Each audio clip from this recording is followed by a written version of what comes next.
Nomad life is a constant adventure on many levels. So much to learn about living on the road, about the great outdoors, and about yourself. There are as many ways to do it all as there are people. Research as much as you can, sure, but at the end of the day, it's your rig and your routines have to work for you. Thanks for joining me for my next Nomad Your Own Nomad video. Hold up. Nomad Your Own Nomad? What the heck is that? In the hiking community, there's a saying, hike your own hike, especially as it pertains to the more challenging and lengthy trails like the Appalachian Trail or the Pacific Crest Trail or the Camino. Go ahead, Google them. Francis Tapon, who I don't know, wrote a book about the concept. Here's a free plug, Francis, and the URL is at the top of the page, as well as this groovy graphic. Thanks, Francis. So, hike your own hike, nomad your own nomad. Experiment enough so that you know what works for you, and then go out there and do it.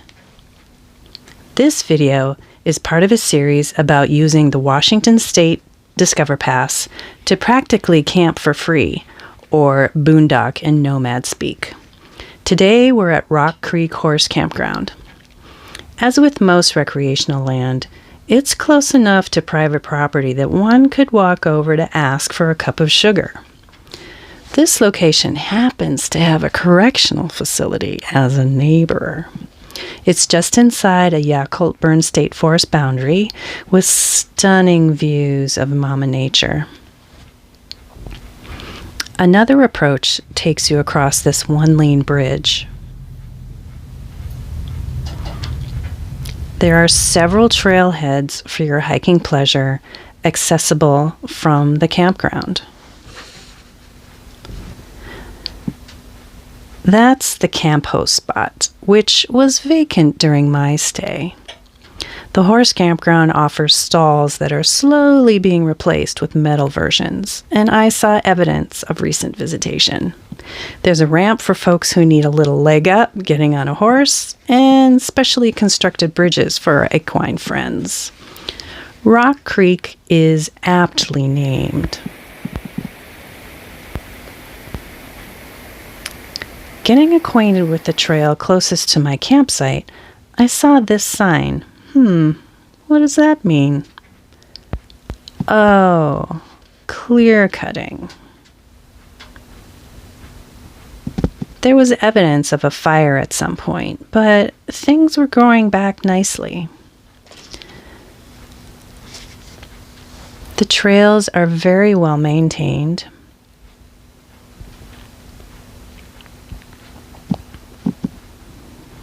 And I appreciated this hook in the vault toilet. Lots of opportunities for leaving things better than I found them, which works up an appetite. There's my stormtrooper tent and my trusty Twirly the Road Warrior, something I was gifted from a wash in the desert, and so far is traveling with me intact. I use these interlocking floor tiles outside my car and my tent when it's muddy. And this is what I use for cleaning, a spray bottle guaranteed to function properly for 5 years. Clean drinking water that doesn't taste like a swimming pool is important to me. I use a LifeStraw gravity-fed system, a half-gallon at a time. I bring full soft-sided catering jugs and then refill them as needed. Guess how I learned to use those tall plastic organizers to stop spillage? Time for a fire. Washington is always damp, so my skills were put to the test even with dry wood. I prevailed. There are hikes in the area for any interest and skill level, from a mile and flat to more than 20 with up and down terrain. First up was Lucia Falls, with connections to Moulton Falls, Hantwick Road Trailhead, and Rock Creek Campground. Here's an example of how crazy proximity is between public and private land. I wonder if those folks ever grow too familiar with the beauty in their literal backyard. I never get tired of that shade of green, or the moss growing like crouching tigers, hidden dragons. I hope I'm speaking to the choir, but don't be that guy. a mountain made of molehills. One of my favorite finds was Louisville Park. There is a season's pass or small entrance fee required, but either is well worth it. The grounds go on forever. The restrooms have the smallest air dryers I've ever seen. They've got horseshoe pits, they've got tennis courts, they've got a baseball field, they have a boat landing, they've got picnic shelters galore, and they've got overzealous park employees with leaf blowers.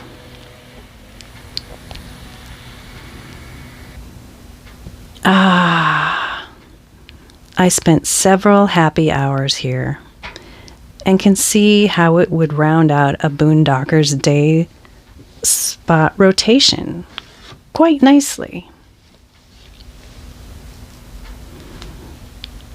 I found an Indian restaurant nearby that had hot brown rice on the menu, so I treated myself to a bowl to go. What I know. I ended up cutting this trip short by one evening for several reasons. The dampness combined with the temps dipping into the mid-30s at night, the lack of cell reception, and the lack of campmates. It's just not as much fun by myself. I've since downloaded a bunch of movies on Amazon Prime to fill those long, dark winter nights. I'm chomping at the bit to get back out there and have joined several women-only Facebook groups to find kindred spirits with similar camping styles. It's my hope that these videos inspire you to get out there and nomad your own nomad. Try something and see how it goes. You can always make changes. See you next time.